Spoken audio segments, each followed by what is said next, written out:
Hoy, babaeng baliw. Pakawalan mo na yung bata, kawawa naman at dinadamay mo pa sa problema mo.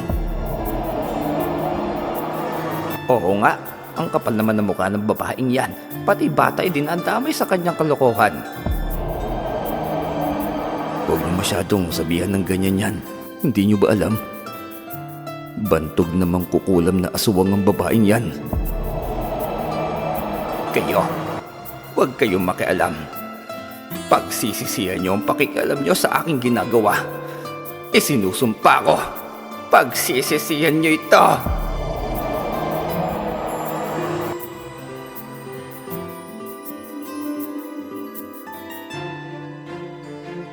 Mataas na ang sikat ng araw nang magtungo ang mag-asawang sina Elena at Leonides sa pinakamalapit na ilog sa kanilang lugar. Manguhuli ng isda ang lalaki para mayroon silang pangulam. Samantalang maglalaban naman si Elena sa tabi ng ilog.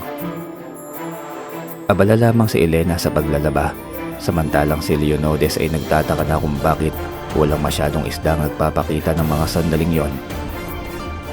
Gayunpaman ipatuloy pa rin ang lalaki sa kanyang ginagawa habang bitbit niya ang kanyang matalim na sibat. Maya-maya pa nang mapatingin si Elena sa gawin ng kanyang asawa ay laking gulat ng babae nang makita ang ulo ng buwaya na lumalangoy papalapit kay Leonides, kaya agad na napatayo ang babae kasabay ng kanyang pagsigaw. Diyos ko, Leonides, buwaya! May buwaya! Sigaw na nga ni Elena sa kanyang asawa. Agad ring naging balang lalaki sa naging sigaw ng kanyang asawa. Nang lumingon nga si Leonides ay bumungad kaagad sa kanyang paningin ng buhayang paparating na sa kanyang kinaroroonan.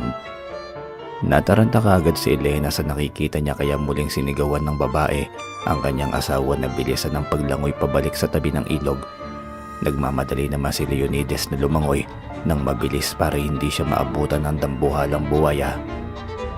Lalo pang nataranta ng gusto si Elena nang dahil ilang metro na lamang ay tuluyan ng makakalapit ang buwaya sa kanyang asawa. Pero sa halip na magpatuloy si Leonides sa paglangoy, napasigaw na lamang ng paggalit si Elena nang huminto ang asawa niya sa kalagitnaan ng ilog at saka nito hinarap ang buwaya. Sigaw na sigaw si Elena dahil sa ginawang yun ng asawa nito. Huwag kang mag-alala, mahal. Kaya ko na to. Sambit pabalik ni Leonides para pakalmahin ang asawa niyang nagwawala na sa magkahalong inis at pag-aalala nito. Habang hinihintay ni Leonidas ang paglapit ng buwaya sa kanya, sinikap pa rin ni Elena na kumbinsihin ang asawa niyang lumangoy na ulit papalayo roon. Kaya lamang, sa halip na umalis doon si Leonidas ay nanatili lamang siya at inihanda ang kanyang sarili upang labanan ng buwaya gamit ang kanyang sibat. Tuloy wala nang mapagsidlan ng pagkataranta ni Elena. Pinagalitan ng babae ang asawa niya habang nasa gitna sila ng panganib. Pero nagmistulang bingi ang lalaki. Hindi niya pinakinggan si Elena at itinoon niya na lamang ang kanyang atensyon sa buwayang papalapit na ng papalapit sa kanyang kinaroroonan. May katigasan din kasi ang ulo ni Leonides dahil sa halip na iligtas ang sarili ay mas pinili pa ng lalaki na makipagbuno sa buwayang iyon gamit ang kanyang sibat. Kahit alam ni Leonides na posibleng hanggang doon na lamang ang kanyang buhay pagkatapos siyang lapain ng buwaya, nanaig pa rin ang kanyang katapangan. Tuloy ay napaiyak na lamang si Elena sa bawat pagkakataong umaatake kay Leonides ang buhayang iyon. Wala nang ibang nagawa ang babae kundi sabihin na lamang sa asawa niya na mag-iingat ito. Wala sa oras din na napatawag si Elena sa Panginoon para tulungan at gabayan ang asawa niyang nakikipaglaban sa dambuhalang buwaya ng ilog. Elena! Ang bomba! Ihanda mo ang bomba! Bilisan mo! Sigaw ni Leonides habang dinedepensahan ang sarili niya sa bawat pag-atake ng buhayang iyon. Taranta nang ang hinanap ng babae ang bombang sinasabi ni Leonides dahil sa kabang nararamdaman ni Elena. Hindi niya kagad nahanap yun kung nasaan dahil binalot nila ito kanina ng damit. Kaya naman pinagsisipa na nga ng babae ang lahat na nakaumbok na mga damit na hindi pa nababasa hanggang sa natamaan na rin niya ang bomba. Kaagad yung pinulot ni Elena saka siya patakbong lumapit sa tabing ilog na siyang pinakamalapit sa kinaroroonan ni Leonides. Hinagis niyang bomba sa kanyang asawa at sa kabutihang palad ay nasalo naman yon ng lalaki. Agad ring inihanda ni Leonidas ang kanyang sarili para gamitin ang bombang yon para pasabugin ang bungo ng buwaya. Matagal na nilang alam na mayroong buwaya sa ilog na yon, kaya kada magtutungo sila roon ay nagdadala talaga sila ng bomba para ipanlaban kung sakaling magpapakita ang nilalang. Minalas nga lamang sila at nagpakita sa kanilang buhaya sa pagkakataong yon. Minsan lamang magpakita ang buhayang yon, pero talagang ang mag-asawang yun pa ang natsyempuhan. Hindi naman ganun kalaki ang buhaya, ngunit hindi rin masasabing maliit. Sakto lamang para kalabanin ni Leonidas. Dambuhalang buhaya nga ang inilalarawan nila rito dahil iyon ang pinakamalaking buhaya na nakita nila sa buong buhay nila. Maya-maya pa, pumupula na ang ilog dulot ng magkahalong dugo ni Leonidas at ng buhaya. Napakarami ng sugat ng lalaki kaya hindi naman malaman ni Elena ang kanyang gagawin. Napatawag na ngang muli ang babae sa ngalan ng Diyos at sa lahat ng santo na alam niya. Daig pa niyang babaeng hindi mapirme sa kinatatayuan dahil sa kawalan niya ng magagawa sa pagkakataong yon. Gusto sanang tulungan ni Elena ang asawa niya, kaya lamang ay hindi niya alam kung paano. Ayaw rin naman ng babae na kumilos ng hindi pinag-iisipan dahil baka lalo lamang mapahamak ang asawa niya sa kanyang pagligtas o kaya silang dalawa pang mapahamak. Makalipas ang ilang minuto, ginamit na rin ni Leonidas ang bomba. Pinalamo niya sana ito sa buhaya, kaya lamang ay hindi nagtagumpay ang lalaki. Dumulas ito sa kanahulog sa tubigan. Kaya dali-daling kumilos si Leonidas para lumangoy palayo roon sa bomba. Kaya lamang, nang sumabog ang bombang yun ay hindi umabot ang lalaki sa paglangoy palayo, kaya maging siya'y nasabugan na rin. Umiiyak na sumisigaw si Elena. Sa sobrang gulat ng babae sa pangyayaring yon, napatumba na nga siya sa lupa saka sobrang nanlalaki ang kanyang mga mata. Parang natamaan ng kidlat ang babae na masaksihan niya mismo kung paano nasabugan ng bomba ang kanyang pinakamamahal na asawa. Hanggang sa lumutang na nga sa ilog ang dugo ang katawan ng lalaki kasama ang putol-putol na katawan ng buwaya. Nawala sa katinoan si Elena ng mga sandaling yon. Sigaw lamang siya ng sigaw habang nakatitig sa katawan ng asawa niyang palutang-lutang sa ilog. Hindi ito naanod dahil sakto namang sumabit ito sa malaking bato na naroon sa gitna. Hindi nakakilos si Elena. Hindi alam ng babae kung ilang minuto ang lumipas bago nagsipagdating ang mga taong naninirahan malapit sa ilog pagkatapos makarinig ng malakas na pagsabog ng bomba. Sumaklolo ang mga tao roon at pinalayo kaagad nila si Elena sa ilog. Ang mga lalaki naman ay pinagtulungang kunin ang katawan ni Leonidas saka ito iniahon. Sinubukan pa nilang isalba ang buhay ng lalaki kaya lamang ay wala na talaga itong buhay. Nakakabingi na nga ang lakas ng pagsigaw at pag-iyak ni Elena habang niyayakap niya ang asawa niyang nasusunog na ang katawan dahil sa pagsabog ng bomba. Habang abala si Elena sa pag-iyak, pinagtutulungan din ng mga tao ang pagkuha sa ilang bahagi ng katawan ng buhaya na naroon sa ilog. Naanod na sa agos ng tubig ang ilang mga bahagi nito, pero ang karamihan ay naroon pat nakasabit din sa ilang mga bato. Pagkatapos ng malagim na pangyayaring yon, natagpuan na lamang ni Elena ang sarili na nasa loob na siya ng kanilang bahay habang niyayakap ang anak niyang lalaki na 7 taong gulang pa lamang. Iyak ng iyak ang mag-ina. Sobrang nagulat din ang inosenteng bata sa sinapit ng tatay niya, kaya hindi rin siya matigil sa pag-iyak. Lalo ring naluwa si Elena dahil sa paraan ng pag-iyak ng anak nila ni Leonidas. Sobrang dami ng tao sa kanilang bahay upang makiusyoso sa trahedyang sinapit ng lalaki. Inilibing na rin ng kanyang mga kapitbahay ang iilang bahagi ng katawan ng buwaya at doon iyon inilibing sa likuran ng bahay ni na Elena. Hindi na nakita pa ni Elena ang paglibing niyon dahil nakatuon ang atensyon ng babae sa walang buhay na asawa.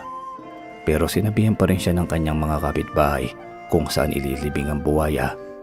Nagpaalam lamang sila kay Elena kung papayag ba ang babae na doon iyon ilibing sa bakuran ng bahay nila. Pero wala naman pakialam si Elena kahit saan pa ilibing ang buhayang yon, basta mailibing lamang. Samantala, maririnig din ang sobrang lakas ng pag-iyak ng mga magulang ni Leonidas na sina Ginang Luz at Mang Liodolfo. Hindi makapaniwala ang matandang mag-asawa sa sinapit ng kanilang anak. Naroon din sa bahay nila ang mga magulang ni Elena na sina Ginang Estefania at si Mang Eric. Pilit na pinapatahan ni Ginang Estefania ang anak niyang babae pero wala itong epekto. Sobrang sakit kasi para kay Elena ang pangyayaring yon, lalo na't harap-harapan niya mismong nasaksihan ng kalunos-lunos na sinapit ng kanyang asawa. Hindi pa alam ng ina ni Elena kung ano ang buong pangyayari, kaya dahan-dahan na tinanong ng Ginang ang kanyang anak. Pilit naman yung sinasagot ni Elena habang humihikbi pa siya. Habang nagsasalita nga si Elena, hinimas-himas naman ng ama niya ang kanyang likuran para pakalmahin ito. Binigyan na rin siya ng tubig ng kanyang ina. Pagkatapos ay ikinuwento ni Elena ang nangyari sa ilog. Halos hindi nga makapaniwala ang kanyang mga magulang. Hindi rin nila maintindihan kung bakit pinili ni Leonides na harapin ang buhayang yon sa halip na lumayo na lamang para iligtas ang sarili. Naisip tuloy ng ama ni Elena na si Mang Eric na maaaring gumana lamang ang pagiging matapang ni Leonides para kalabanin niya ang dambuhalang buhaya na yon. Kung minsan talaga'y mayroon ding masamang epekto ang pagiging matapang ng isang tao. Napahamak si Leonides dahil sa pinamalas niyang katapangan. Saad ni Mang Eric sa kanyang anak. Sumang-ayon naman si Ginang Estefania sa sinabi ng kanyang asawa. Naisip din ng Ginang na posibleng ginawa iyon ni Leonides para sa kaligtasan ng lahat ng tao sa kanilang lugar. Malaki raw ang posibilidad na naisipan ni Leonides na paslangin ang buhayang yon dahil paminsan-minsan lamang ito kung magpakita. At nang sa gayon ay hindi na nabubuhay pa ang pangamba ng mga tao sa tuwing maliligo sila sa ilog. Dahil doon lalo tuloy na iyak si Elena dahil sa kabayanihang ipinamalas ng asawa. Panay banggit ni Elena na naging bayani nang wala sa oras si Leonides. Tumangutango na lamang si Ginang Estefania habang pinapahiran niya rin ang kanyang sariling luha. Ilang araw na lamang ang lamay at ihahatid na kaagad si Leonides sa huli niyang hantungan. Hindi pa rin makapaniwala si Elena sa pangyayaring yon. Sobrang sakit para sa kanyang sinapit ng kanyang asawa. Hindi sukat akalain ng babae na magiging balo siya ng maaga. Nag-alala na tuloy siya para sa kinabukasan ng anak nilang si Estoy, lalo na't wala ng katuwang ang babae sa pagpapalaki sa batang yon. Pagkatapos mailibing ni Leonides, hindi pa rin humupa ang pagluluksa ni Elena. Sariwang-sariwa pa rin ang sakit sa puso niya na para bang kahapon lamang nangyari ang pangyayaring iyon sa ilog, hanggang sa sumagi sa isipan ni Elena ang tungkol sa pangil ng buwaya. Naisip niyang posible na naroon ang pangil ng buwaya sa kinalilibingan nito. May paggagamitan kasi ang babaeng yon sa pangil ng buwaya. Kaya nang sumapit ang ating gabi, tiniyak niyang nakatulog na ng mahimbing ang kanyang anak. Nang matiyak niyang malalim na nga ang pagkakahimbing ng bata, palihim na lumabas ng bahay si Elena. Nagpunta siya sa likuran ng bahay nila sa kahinanap kung saan banda roon inilibing ang buwaya. Lampara lamang ang gamit ng babae para ilawan ang hinahanap niya. Nang matagpuan niya iyon, ay bahagyang bumilis ang pintig ng kanyang puso. Kinakabahan siya sa hindi malamang dahilan. Kaagad niyang kinuha ang pala sa silong ng bahay. Saka hinukay niya ang tahimik na pinaglilibingan ng buwaya. Doon ay natuwa si Elena nang makita niya ang kanyang hinahanap. Nakita niya nga ang pangil ng buwaya.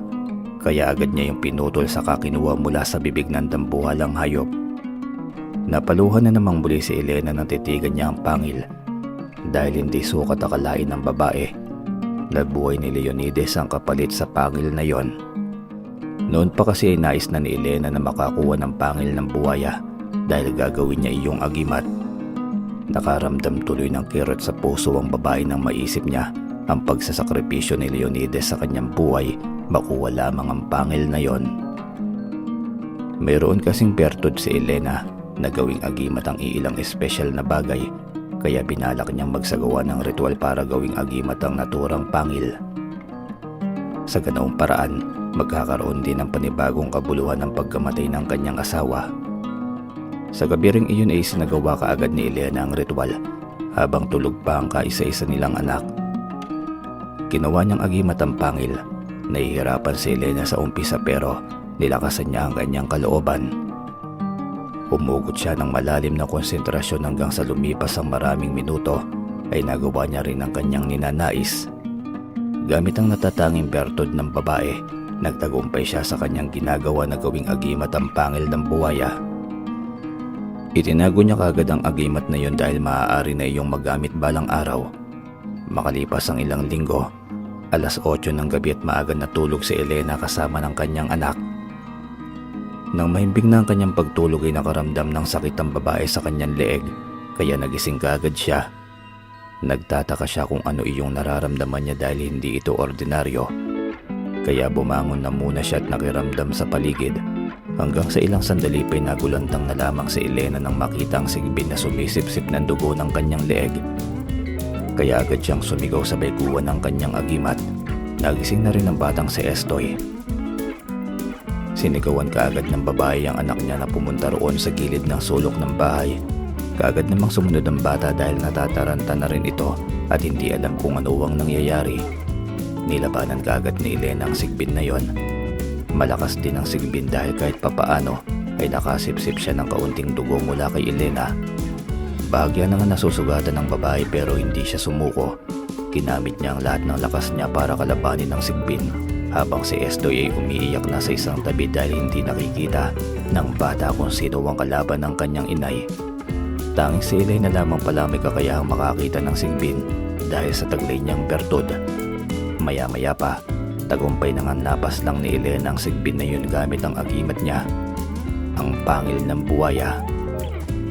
Agad niyang niyakap si Estoy na umiiyak ng gusto sa sulok sa kanilang silid at walang naiintindihan sa pangyayari.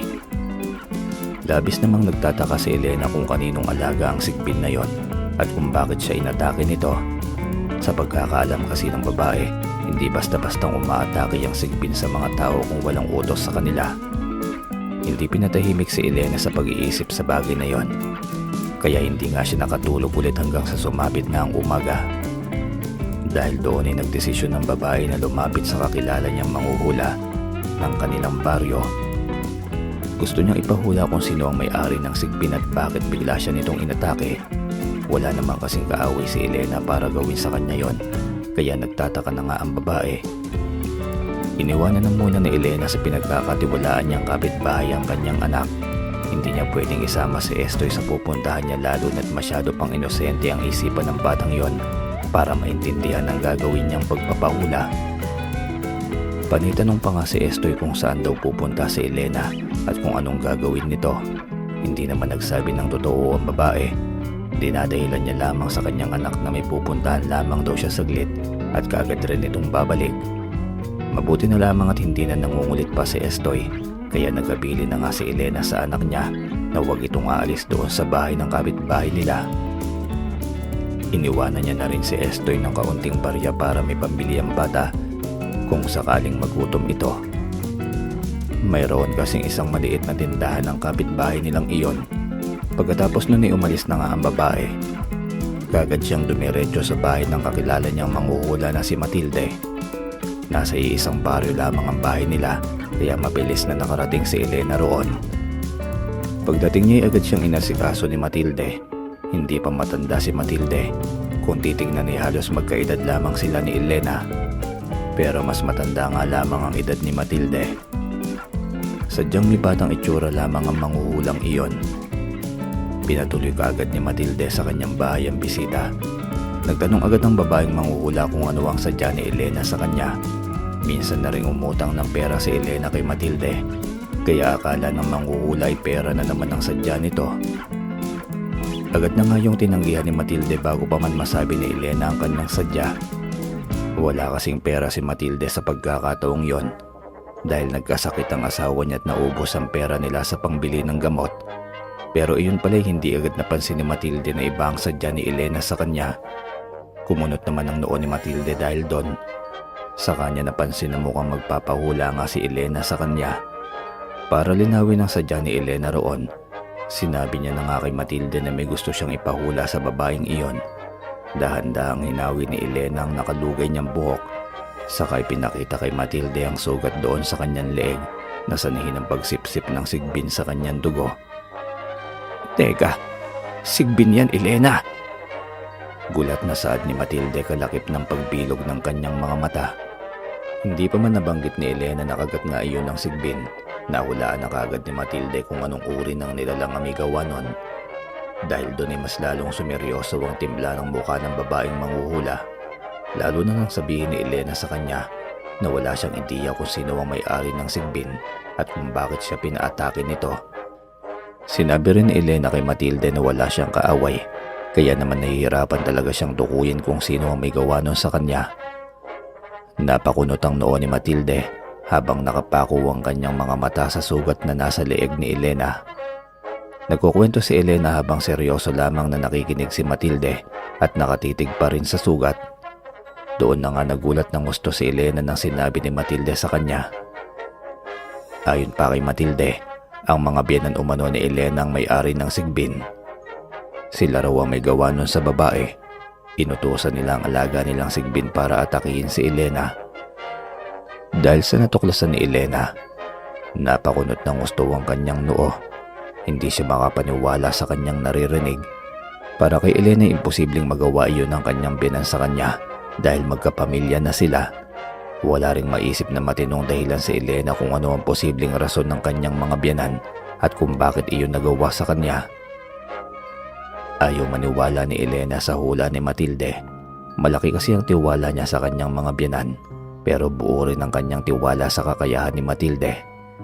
Tuloy ay nalilito na si Elena kung sino ang dapat niyang paniwalaan, hanggang sa nagsabi si Matilde na lahat ng kanyang hula ay totoo, kaya hindi dapat pagdudahan ang nakikita ng babae sa kanyang balintataw.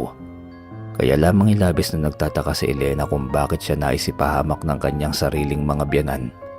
Wala kasi siyang naaalala na may kasalanan siya sa mga ito.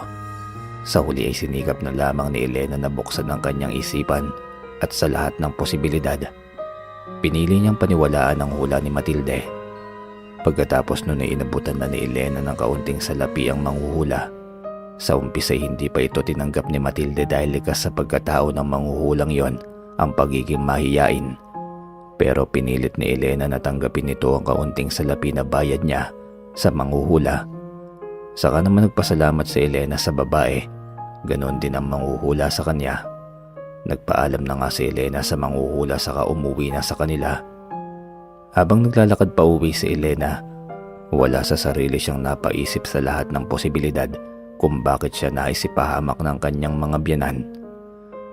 Ang unang bagay na sumagi sa isipan ng babae ay ang tungkol sa pagkamatay ni Leonides dahil sa pagkuha niya ng pangil ng buwaya. Kinabahan kaagad si Elena nang maisip niyang iyon ang posibleng ikinagagalit ng mga magulang ng namayapa niyang asawa. Maaari kasing si Elena ang sinisisi ng kanyang binan sa pagkamatay ng kanilang anak. Hindi malayong mangyari ang bagay na yon, lalo na't sa umpisa pa lamang ay alam na ni Elena na hindi ganoon kaboto ang mga biyenan niya sa relasyon nila ng kanyang asawa. Matagal nang napansin ni Elena na ayaw sa kanya ng kanyang mga biyenan para kay Leonides. Gusto nila na maganda at mayaman ang mapangasawa ni Leonides. Pero bumagsak ang lalaki sa piling ni Elena na hindi na nga mayaman, hindi rin kagandahan. Napilitan lamang ang matandang mag-asawa dahil ipinaglaban ni Leonides sa kanyang mga magulang ang pag-ibig niya kay Elena. Kaya unti-unting napagtanto ng babae na maaaring naggalit nga sa kanya ang mga biyenan niya dahil doon. Nang makauwi si Elena ay agad niyang kinuha ang bugtong niyang anak na si Estoy at pinauwi na sa kanila. Nag-isip si Elena kung ano ang dapat niyang gawin. Litong-lito pa rin siya sa hula na yon ni Matilde hanggang sa lumipas ang ilang araw. Mayroon nang nabuong desisyon ng babae. Nagdesisyon si Elena na lumikas muna sila roon, pansamantala't doon na muna manatili sa bahay ng kanyang sariling mga magulang. Sa ganoong paraan ay mas matitiyak niya ang kaligtasan nilang dalawa ng kanyang anak kaysa roon sa bahay nilang silang dalawa lamang ang nakatira. Inaya na nga ng babae ang anak niya na maghanda na at kumilos dahil aalis na muna sila sa kanilang bahay.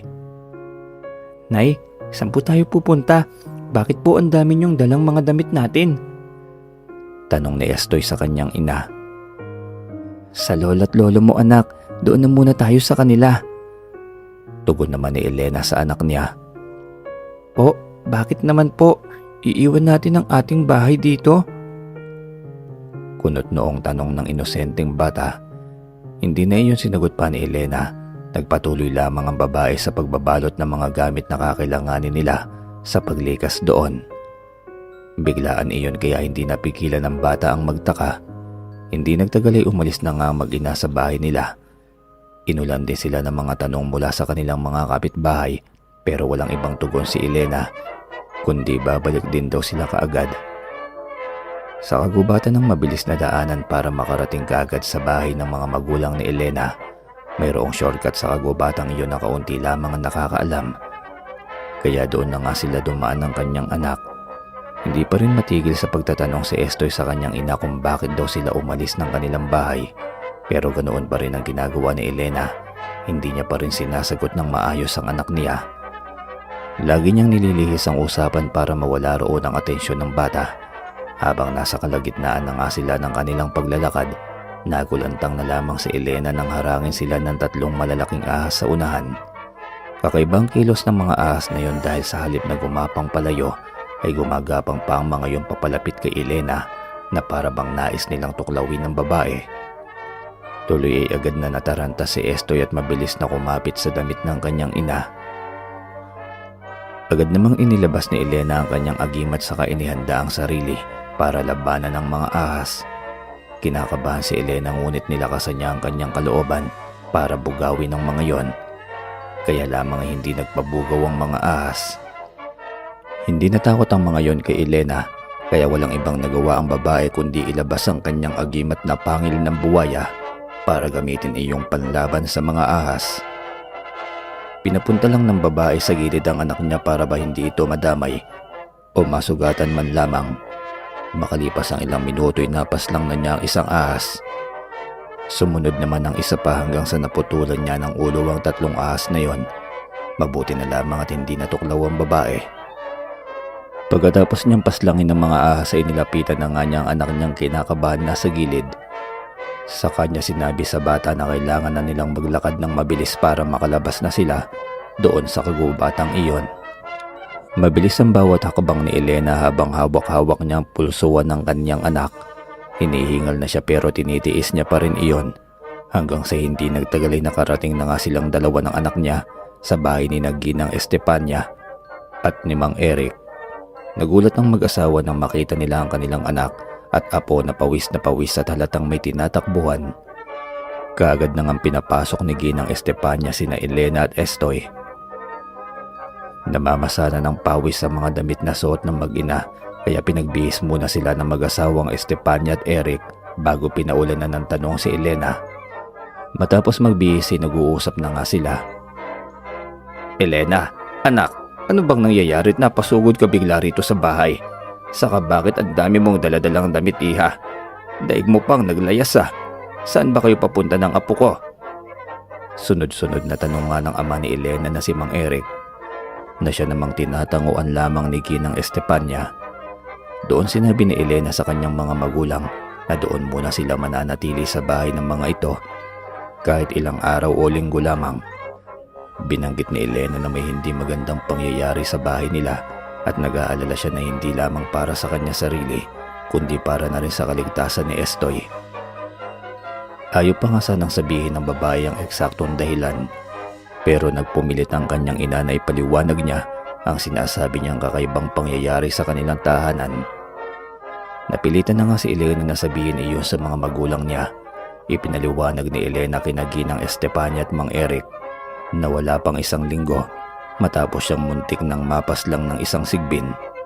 Mabuti na lamang at nagising siya bago pa maubos ng sigbin ang pagsipsip ng kanyang dugo. Saka mabuti na lamang din at may agimat siya ng pangil ng buwaya dahil kung walay tiyak na nasawi na si Elena dahil wala siyang panlaban sa sigbin na yon. Kaya sa kabutihang palad ay napaslang nga niya ang nilalang na yon. Pagkatapos magwento ni Elena, gulat na gulat ang kanyang mga magulang sa kanilang narinig, lalo na nang sinabi ng babae yan tungkol sa hula ni Matilde. Hindi makapaniwala si Ginang Estefania at Mang Eric sa pangyayaring yon. Maging ang 3 ahas na nakasagupa ni Elena sa kagubatan ay sinabi rin niya sa kanyang mga magulang. Tulad ni Elena ay nawala na rin ng tiwala ang kanyang mga magulang sa kanilang kumpare at kumare. Tumaas ang duda nila sa mga biyenan ni Elena dahil posible nga talagang may kinalaman ng mga yon sa nangyari. Pagkatapos nun, ilang gabi matapos dumating si Elena sa bahay ng kanyang mga magulang, ay nararamdaman ng babae ang kakaibang bangungot na nararanasan niya gabi-gabi. Hindi siya pinapatulog ng bangungot na yon, kaya namumroblema na nga siya. Duda ni Elena na kagagawan pa rin yon ng kanyang mga biyanan. Sa umpisa, hindi niya muna pinansin ang mga yun dahil baka wala lamang daw yon. Pero habang tumatagal ay palala na ng palala ang kanyang mga bangungot. Kailangan na niyang aksyonan ng mga yun bago pa mahuli yan lahat. Hanggang sa hindi na nga nakatiis si Elena, kaya pinuntahan na niya ng mag-isa ang bahay ng kanyang mga biyanan. Hindi siya nagpaalam sa mga magulang niya sa lakad niyang iyon. Dahil natitiyak ni Elena na hindi rin siya papayagan ni Ginang Estefania at ni Mang Eric na puntahan ng kanyang mga biyanan. Hindi rin nagpaalam ang babae sa anak niya, saka na niya inisip ang tungkol doon. Pagdating nga niya sa bahay ng kanyang mga biyanan, doon na nakipag-argumento si Elena sa mag-asawang matanda. May nahon naman sana ang unang pagkakausap ni Elena sa kanila, kaya lamang ay mataas ang boses ng biyanan niyang babae. Mataas ang pride ng matandang iyon at taladang hindi gustong naroon ang presensya ni Elena. Hanggang sa nagkainitan na nga sila at hindi nagtagal ay nagsagutan na rin. Doon na nga nakumpirma ni Elena na tama nga talaga ang hinala niya na nagalit sa kanya si Ginang Luz at si Mang Leodolfo dahil sa pagkamatay ng kanilang anak. Siya nga ang sinisisi ng mga ito sa nangyari. Bagyaring nadismaya si Elena kahit pa inaasahan na nga niya ang bagay na yon. Hindi lang kayang tanggapin ng babae na siya ang sinisisi ng mga biyanan niya dahil pare-parehas lang naman silang nasaktan ng gusto sa pagkawala ni Leonides. Maaaring nasaktan nga ng sobra si Ginang Luz at Mang Leodolfo bilang mga magulang, pero bilang asawa ganoon din kasakit ang nararamdaman ni Elena. Iyon ang bagay na hindi maintindihan ng mga biyanan niya dahil sarado ang utak ng mga ito. Hanggang sa dumating sa puntong pinasaringan ni Elena ang mga biyanan niya na may babalik ba ng mga ito ang buhay ng namayapa niyang asawa kung igugugol nila sa galit ang buhay nilang mag-asawa. Hindi nakasagot ang mag-asawa sa tanong na yon. Nag-iiyakan na nga ang dalawang babae habang naluluha lamang ng bagya itong si Mang Leodolfo. Para hindi na lumala pa ang sagutan nila, nagpakumbaba na lamang si Elena at humingi ng tawad sa kanyang mga biyanan habang siya ay umiiyak. Naniniwala kasi si Elena na makapangyarihan ang pagpapakumbaba at paghingi ng tawad sa kahit na sino man. Kahit gaano pa kalala ang nagawa nito sa iyong buhay. Walang salitang lumabas sa bibig ng mga biyanan ni Elena pagkatapos humingi ng tawad ng babae. Ngunit ang mahalaga roon ay hindi na makikita ang galit sa mga mata ng kanyang biyanan. Maaaring hindi masabi ng mga ito na napatawad na nila si Elena sa nangyari, pero malakas ang pag-asa ni Elena na sa puso ng kanyang mga biyanan ay napatawad na nga siya ng mga ito. Dahil doon ay nabawasan na rin kahit papaano ang tinik sa puso ni Elena. Pagkatapos nun ay nagpaalam na nga ang babae at bumalik na rin sa bahay ng mga magulang. "Oh anak, narito ka na pala. Saan ka ba nanggaling at bigla kang nawala? Kanina pa kami hanap ng hanap sa iyo eh." Bungad sa kanya ng ama niyang si Mang Eric. Napangiti na lamang si Elena bilang tugon sa tatay. Saka lamang niya sinabi na nanggaling siya sa bahay ng mga biyanan at nakapag-usap sila ng maayos. Makalipas ng ilang araw, napapansin ni Elena na bumubuti na ang kanyang pakiramdam. Hindi na nararamdaman ng babae ang mga pangkukulam sa kanya. Tinigilan na rin kasi siya ng kanyang mga biyanan at sinikap na mag-asawa na tanggalin ang galit sa kanilang puso. Mula noon ay namuhay na ng mapayapa si Elena kasama ang nag-iisa niyang anak. Nagpaalam na rin siya sa kanyang mga magulang saka bumalik na sa kanilang sariling bahay. Naging panatag na si Elena matapos mangyari ang bagay na yon sa pagitan nila ng kanyang mga biyanan.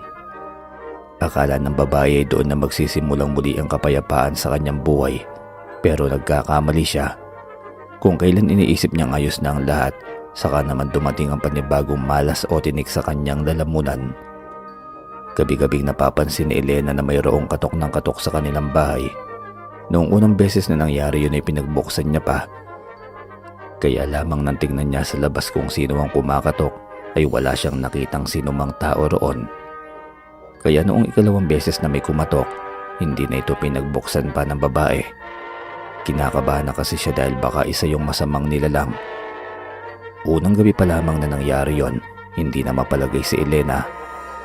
Ang akala nga niya hanggang doon lamang yun at hindi na masusundan pa. Pero ganun na lamang ang gulat ng babae nang sa mga sumunod na gabi ay may kumakatok muli sa pinto nila. Malakas iyon at mabilis. Para bang nagmamadali na mapagbuksan. Pero hindi na talaga nagtangka pa si Elena na pagbuksan ng kung sino mang baliw na panayang katok. Hindi rin naman naniniwala si Elena sa mga multo kaya hindi niya iniisip na minumulto siya. Nasundan pa ang mga pangyayaring yon ng maraming beses tuwing gabi. Halos ilang linggo na nga silang binabagabag ng katok na yon. Kaya maaga niyang pinapatulog ang anak niyang si Estoy para hindi magingay ang bata. Nasabihan na rin ni Elena ang ilan sa kanyang mga kapitbahay na may kumakatok sa kanila tuwing gabi. Nagtanong pa ang babae sa mga kapitbahay niya para alamin kung nangyari din ba sa mga ito ang nangyayari sa kanila tuwing gabi, pero hindi raw. Ibig sabihin ay sa bahay lamang talaga ni Elena ang laging kinakatukan. Iniisip na lamang ng babae na baka si Raulo lamang ang may gawa nun at nais lamang silang takutin. Kaya lamang sa mga sumunod na gabi ay wala na nga kumakatok. Pero iba naman ang ginagawa ng nilalang na nagpaparamdam sa kanya.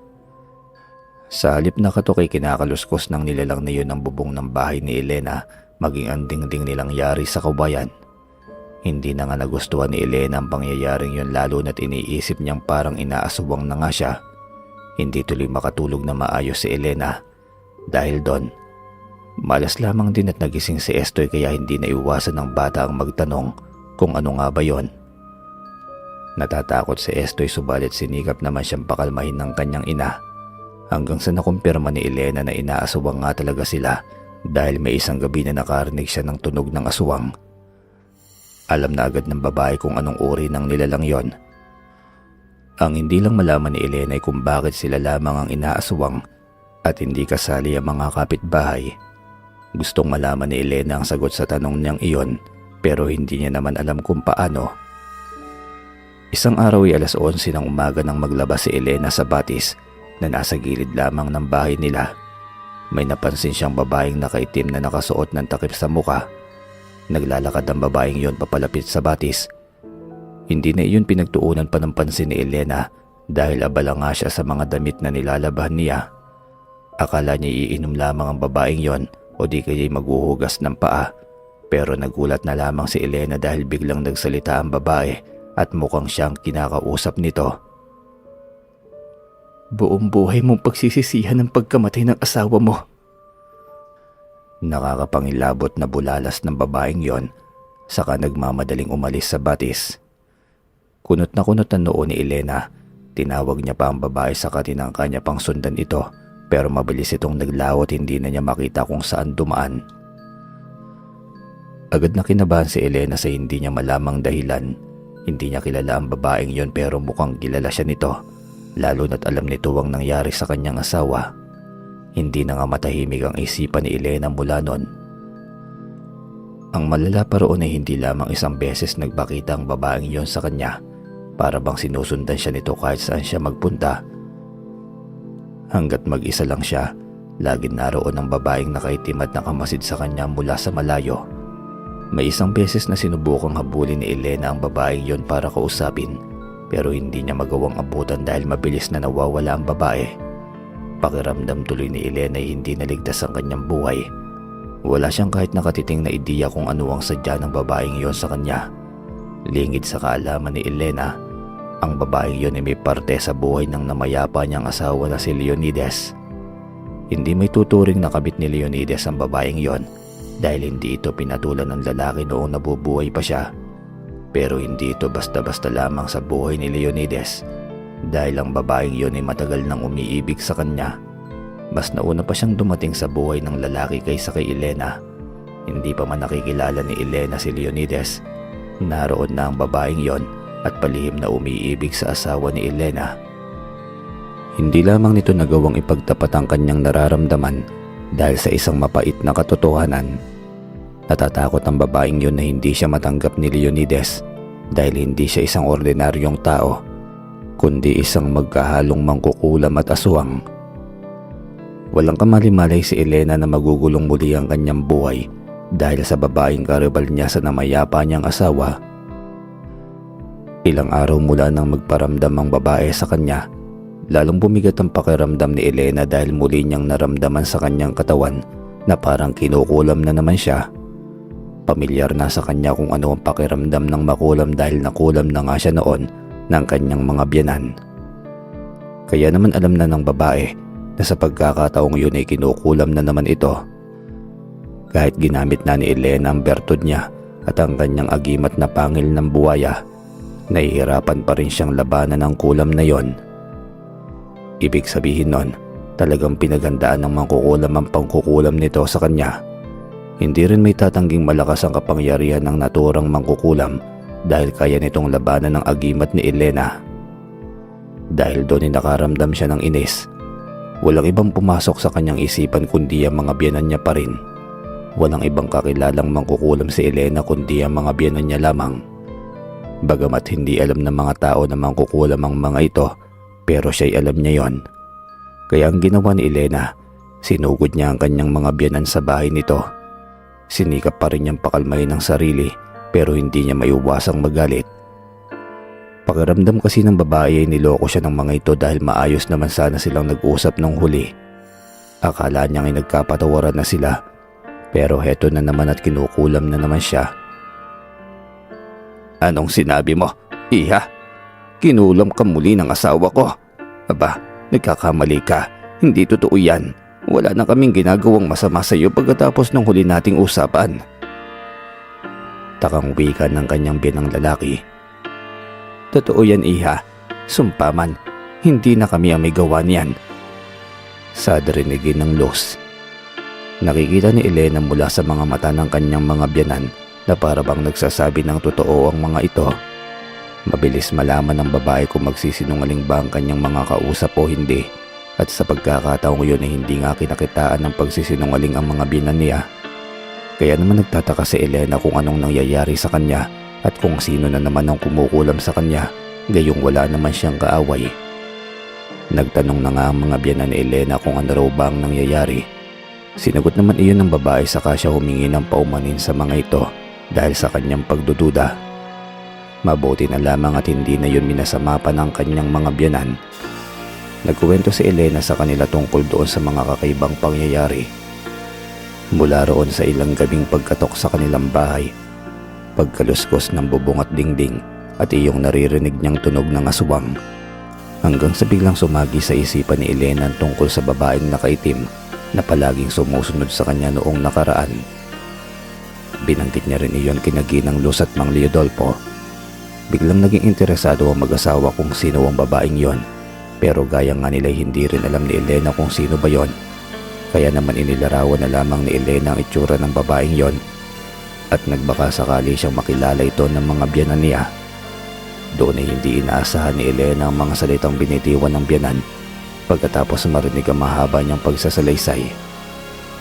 Kung ganon, bumalik na pala ang babaeng yon. Kinakabahang wika pa ni Mang Leodolfo. Saka sila nagkatinginan ng kanyang asawa. Samantalang si Elena ay sobra nang nangungunot ang noo dahil sa pagkalito. Hindi napigilan ni Elena ang magtanong sa mag-asawa dahil naamoy niyang kilala ng mga ito ang babaeng nakaitim. Sa umpisa ay ayaw pa nga sanang magsalita ni Ginang Luz. Pinigilan niya rin ang asawa niya na sabihin kay Elena ang nalalaman nila pero nagpumilit si Elena. Hindi siya alis sa bahay ng mga biyanan niya hanggang hindi sinasabi ng mga ito kung sino ang babaeng nakaitim na yun na panayang paramdam sa kanya. Doon nagulantang si Elena sa kanyang nalaman. Elena, Iha, ang babaeng yon, siya si Moriana. Kababata siya ng anak namin si Leonides. Panimula ni Mang Leodolfo. Bakit po? Ano mayroon sa kanya? Kabado namang tanong ni Elena. Alam naming matagal nang may pagtingin ng babaeng yon sa aming anak. Hindi nga lamang niya nagawang magtapat ng nararamdaman niya.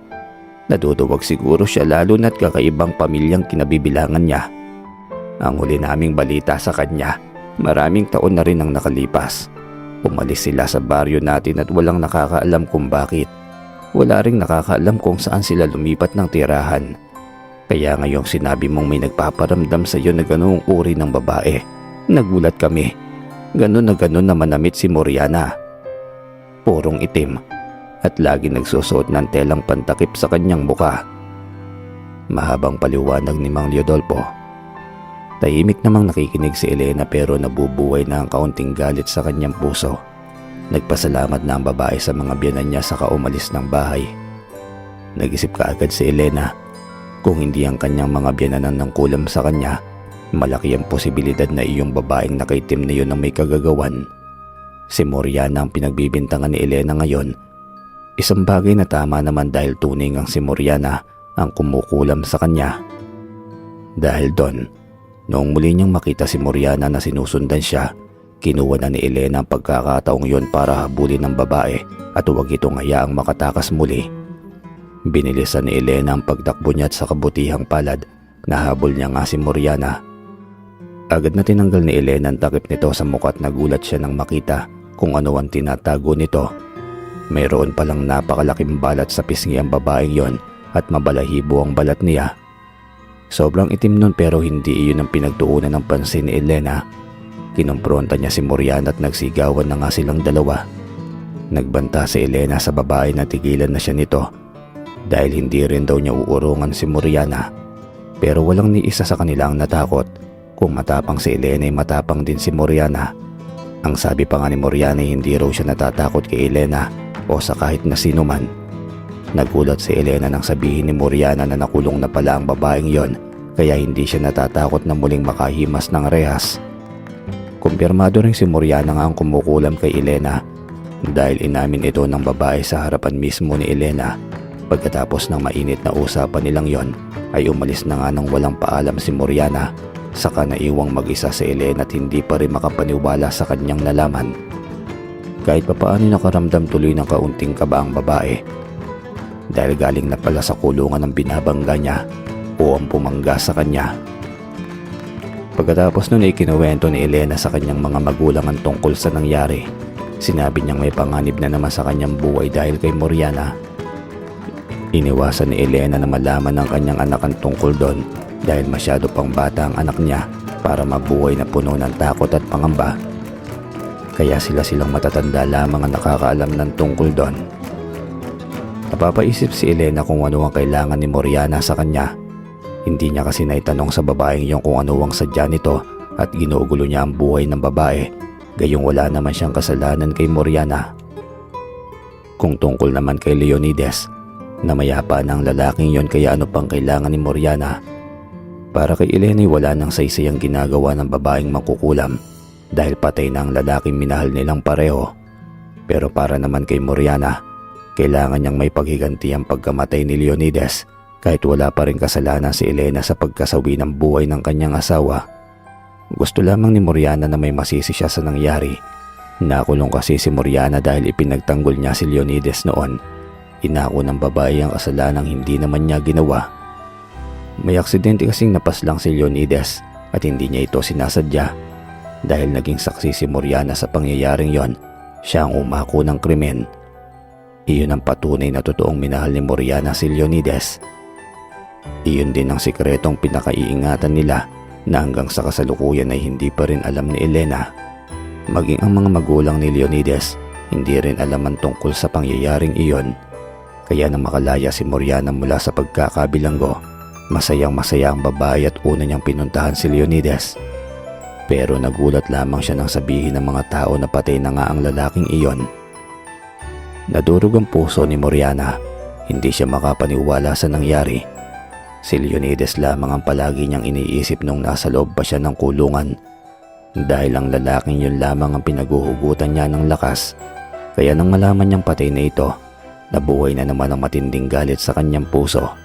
Si Elena na nga ang sinisisi ni Moriana sa nangyari kay Leonides, kaya gusto niyang pahirapan si Elena. Dahil doon ay nilakasan ni Moriana ang pangkukulam niya kay Elena. Pilit naman yung nilalabanan ng babae gamit ang agimat niyang pangil ng buwaya. Pero malakas talaga si Moriana, lalo na't higit siyang pinalakas ng galit na lumamon sa kanyang puso. Nagpatulong na nga si Elena sa mga biyanan niya para labanan ang kulam ni Moriana, pero hindi nanalo ang mga ito.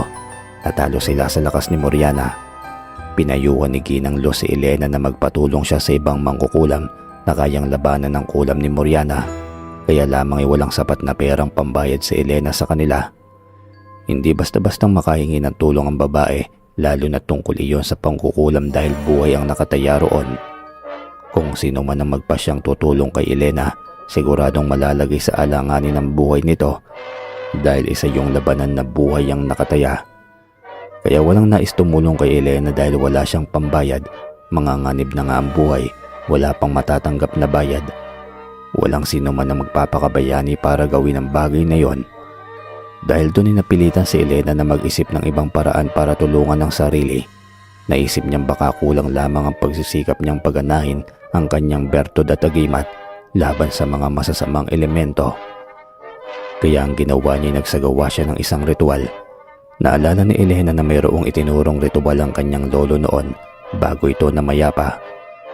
Ang ritual na yun ay patungkol sa kung paano palakasin ang kanyang bertod.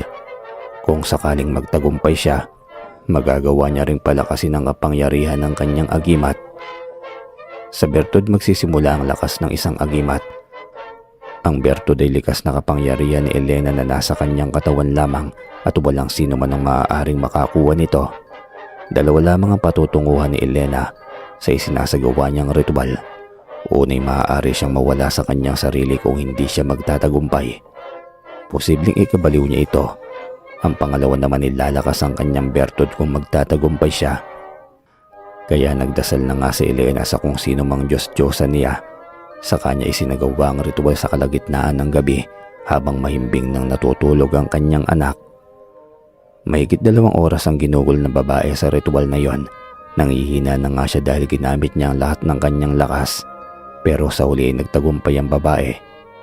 Tuwang-tuwa siya dahil nararamdaman niya kaagad ng gabing yon na lumakas na ang kanyang bertod. Nangihina pa ang kanyang katawan pero lumalakas ang kanyang kapangyarihan. Dahil doon, nang manumbalik na rin ang pisikal niyang lakas ay kinuha niya na kaagad ang kanyang agimat. Doon niya sinalihan ng anumang kakayahan ng agimat na yon at pinalakas niya ito. Nagtagumpay ulit ang babae. Sobrang sarap sa kanyang pakiramdam sa bawat pagkakataong nagtatagumpay siya sa kanyang ginagawa. Nang matiyak niyang sapat na ang lakas ng kanyang agimat para labanan ang kulam ni Moriana, agad niya na nga yung ginawa. Nilalabanan ni Elena ang kulam ng babaeng iyon sa lahat ng pagkakataon. Dahil doon ay unti-unti nang humihina ang epekto ng kulam. Hindi na ito gumagambala sa katawan ni Elena hanggang sa tuluyan nang nawala ang epekto nito. Nagtagumpay muli si Elena sa pakikipaglaban niya sa kulam ng babaeng yon. Samantalang si Moriana naman, labis siyang nahihilo dahil natalo nga siya ni Elena. Hindi makapaniwala si Moriana na mayroon palang kakayahan si Elena na labanan ang kanyang kapangyarihan. Dahil doon ay nagalit ng gusto ang mangkukulam. Nag-isip si Moriana ng ibang paraan kung paano siya makakaganti kay Elena. Hindi na niya matatalo si Elena sa laban ng kulam, kaya idadaan niya lamang ito sa laban ng pisikalan. Kaya ang ginawa ni Moriana, pumanhik siya isang gabi sa bahay ni Elena. Tahimik lamang siya para walang sino man na makapansin sa kanya. Naghahanap si Moriana ng tamang pagkakataon para gawin ang balak niya na dukutin si Estoy. Sa ganoong paraan, magagawa niyang pasundin si Elena sa lahat ng gusto niya, mabawi lamang ang anak nito. Kaya sa gabing yun nang makahanap ng tamang tiyempo si Moriana, agad na niyang kinuwa't dinukot si Estoy. Malakas ang babaeng iyon kaya nagawa niyang buhatin ang bata na parang isang sakong bigas lamang. Agad namang sumigaw si Estoy kaya naman naalarma si Elena. Sa gabing yun ay naganap ang habulan ng 2 babaeng hindi ordinaryo. Sigaw ng sigaw si Elena habang hinahabol niya ang anak niya. Sigaw rin ang sigaw si Estoy dahil takot na umiiyak na nga ang bata. Samantalang si Moriana ay tuwang-tuwa na marinig si Elena na labis na natataranta. Patuloy lamang sa pagtakbo si Moriana habang humihingi na ng tulong si Elena sa mga kapitbahay nila habang hinahabol niya ang nandukot sa kanyang anak. Sobrang bilis tumakbo ni Moriana hanggang sa marating ng babaeng mangkukulam ang kaniyang bahay. Hindi tuloy napansin ni Elena na medyo malayo na pala ang kanilang tinakbo. Pagdating nila roon ay napalingon si Elena sa paligid at nakita niyang may ilan na ngang mga kapitbahay ang naroon sa likuran niya dahil nakihabol din ng mga ito. Wala na isang kapitbahay si Moriana pero malakas ang loob ng babae. Hindi siya natatakot sa posibleng matalo siya dahil wala naman siyang ibang kakampi. Nilagay agad ni Moriana si Estoy sa upuan doon at saka mabilis na itinali ang bata. Hindi makalapit si Elena sa kanila dahil may hawak na patalim na kutsilyo si Moriana. Isang maling hakbang lamang ni Elena ay hindi magdadalawang isip si Moriana na saktan ng bata. Kaya hindi po pwedeng magpadalos-dalos si Elena sa bawat kilos niya. Ano bang problema mong baliw ka? Ibalik mo sa akin ang anak ko. Pakiusap na nga sigaw ni Elena pero wala siyang ibang natanggap na tugon mula kay Moriana kundi isang malakas na halakhak lamang. Isang halakhak na sobrang sakit sa tenga dahil napakatulis ng tinig nito. Parang tinig nga ng isang masamang mangkukulam. Tawa ng tawa si Moriana habang umiiyak naman sa takot ang inosenteng bata na bihag niya. Pinaglalaroan pa ni Moriana sa leeg ni Estoy ang matalim niyang kutsilyo. Lahat ng mga taong naroon ay nag-aalala na para sa bata, maliban na lamang siyempre kay Moriana na tuwang-tuwa sa kanyang ginagawa. Samantalang si Elena ay halos sasabog ng magkahalong nararamdaman niya, galit at pag-aalala. Galit na galit si Elena kay Moriana sa mga sandaling yon at iniisip niya na kung paano niya susuntukin ng babaeng mangkukulam sa oras na makahanap siya ng tamang pagkakataon. Maya-maya pa'y nagsasalita na nga iyong mga kapitbahay ni Elena.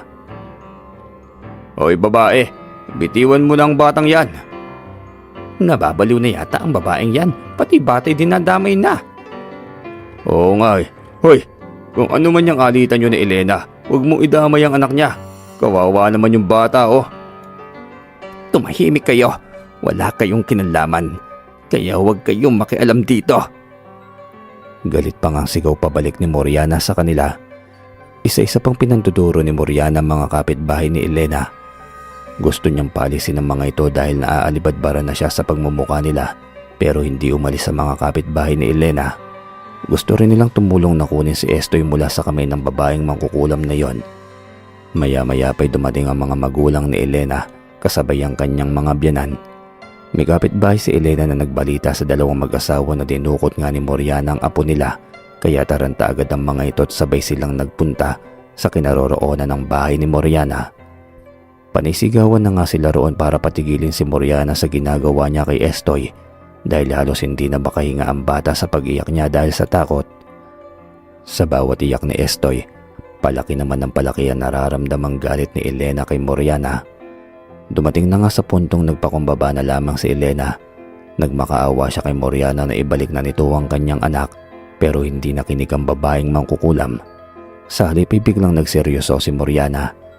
Unti-unting tumahimik ang paligid nang magsimulang magsalita ang babaeng mangkukulam tungkol sa mga hinanakit niya sa lahat ng nangyari sa kanyang nakaraan. Doon ikinuwento ni Moriana ang pait ng naranasan niya habang hawak-hawak niya pa rin ang kanyang bihag na bata. Para siyang baliw na isinasalay-say ang nangyari noon. Sinimulan niya yun sa insidenteng nangyari maraming taon nang nakalipas tungkol doon sa aksidenteng napaslang ni Leonides. Sinabi ni Moriana sa lahat ng naroon na inako niya ang kasalanan ni Leonides para lamang patunayan sa lalaki na mahal niya nga ito. Pero noong nakulong siya, nabalitaan niya lamang na nakapag-asawa na si Leonides at si Elena nga iyon. Ang malalapay na matay si Leonides para lamang ibigay kay Elena ang matagal na niyang inaasam, ang pangil ng buwaya. Galit na galit si Moriana habang ikinukuwento niya yon. Inamin ng babae na isinumpa niya sa kanyang sarili na sa oras na makalabas siya sa kulungan ay sisirain niya ang buhay ni Elena. Pagkatapos ikwento ni Moriana ang mga bagay na yon, walang ni isa ang agarang nakapagsalita. Lahat sila ay gulat na gulat sa kanilang narinig. Lalo na si Elena. Hindi siya makapaniwala na mayroon palang ganoong malagim na lihim ang namayapa niyang asawa. Hindi rin makapaniwala ang mga biyanan ni Elena sa mga narinig nila. Maging ang mga magulang ng babae nagulat din. At hindi alam kung maniniwala ba kay Moriana o hindi. Pero hindi nagsisinungaling si Moriana dahil totoo ang lahat ng iyon. Hindi nga inaasahan ng lahat na pagkatapos iyong masalaysay ni Moriana ay humagulgol na ito ng iyak. Nararamdaman nilang nasasaktan ngang tunay si Moriana dahil sa pangyayaring iyon sa buhay niya. Isinakripisyo niya ang kanyang kalayaan para sa isang lalaki pero ibang babae pa rin ang minahal nito at ikinasawi pa iyon ng kanyang buhay.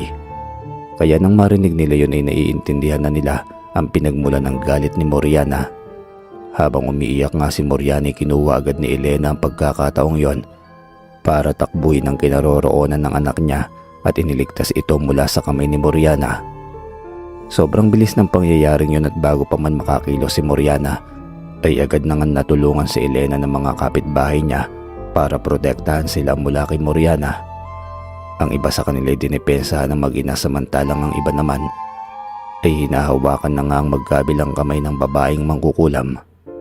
Nagpupumiglas ng gusto si Moriana at wala siyang ibang sigaw kundi ang pangalan ni Elena at papaslangin raw niya ang babae. Kaya walang sino man ang bumitaw sa pagkahawak nila sa nagwawalang babae hanggang sa nagawa nga nilang itali ang magkabilang kamay at paa nito. Habang ginagawa nila yun ay tinatanggal naman ni Elena ang tali ng kanyang anak. Saka nito niyakap ng mahigpit. Niyakap na rin ang mga magulang ni Elena pati na ang mga biyanan niya. Estoy, apo ko, naku naman, ayos ka lang ba? Nasaktan ka ba? Sabihin mo kung may masakit sa katawan mo, iho. Nag-aalalang tanong ni Mang Eric sa apo. Mukhang wala namang sugat ang apo ko pero natatakot pa rin siya. Buti pa, umalis na tayo rito. Mungkahi naman ni Mang Leodolfo. Mabuti pa nga kumpare, umalis na tayo rito bago pa muling makawala ang baliw na babaeng yan. Tugon naman ng ama ni Elena na si Mang Eric. Sabay-sabay na nga silang umalis doon sa bahay ni Moriana. Ang iba'y nanatili muna roon para bantayan ng babaeng yon hanggang sa naisipan nilang tumawag ng barangay. Makalipas ang ilang minuto, dumating na rin ang hinihintay nilang tulong at agad nilang hinuli si Moriana. Nakauwi na rin si Elena sa bahay nila kasama ang kanyang anak. Naroon din ang kanyang mga magulang at mga biyanan. Balak ng dalawang mag-asawa na doon muna sila matulog para makatulong sila sa pagbabantay ng kanilang apo na hindi pa rin matigil sa paghikbi. Hindi pa rin nawawala ang takot nito. Ilang araw pagkatapos ng pangyayaring yun ay nabalitaan ni Elena na nawala na raw sa matinong pag-iisip si Moriana. Ang babaeng sinasabihan niyang baliw ay totoo pala talagang nababaliw na dahil hindi na nito kinayang pagdurusa dahil sa pagkamatay ni Leonides. Wagas ang pagmamahal ni Moriana sa lalaking yon na naging dahilan nga kung bakit nawala siya sa katinuan. Dinala si Moriana sa isang rehabilitation center at pinagamot na rin ang kanyang pag-iisip. Ilang linggo ang lumipas mula nang mabalitaan ni Elena ang pangyayaring iyon kay Moriana. May mag-asawang biglang dumalaw sa bahay nila. Hindi kilala ni Elena ang mga yun pero nagpakilala sila bilang magulang daw ni Moriana.